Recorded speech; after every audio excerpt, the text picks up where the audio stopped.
Hi friends, welcome to my YouTube channel. आज आम बनइबा सागु पणा। एथिपाई मु किछि सागु को बतराई देथिली। देखंतु सागु गुड़िक भल भाव बतरी जाइछि। सेथिरे आमे किछि चिया सीड्स नबा, तापर आमे किछि पानी नबा। एबे आमे किछि चीनी नेले,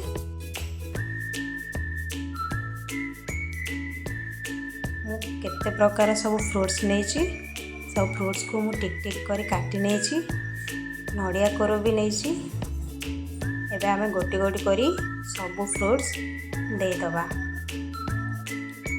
आपन को जो भी फ्रूट्स पसंद आपन पकाई पारिबे।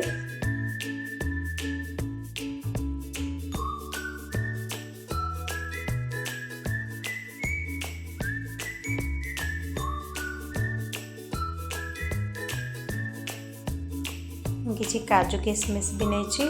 तापरे मु सिजेगी रखी क्षीर को देली सेथिरे। एबे आमे ताकू भल भाव घांटी नबा।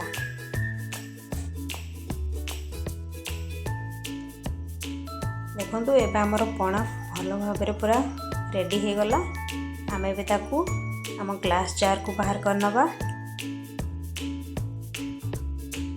देखंतु एबे हमर रेडी हो गला महाशिवरात्रि स्पेशल सागु पणा।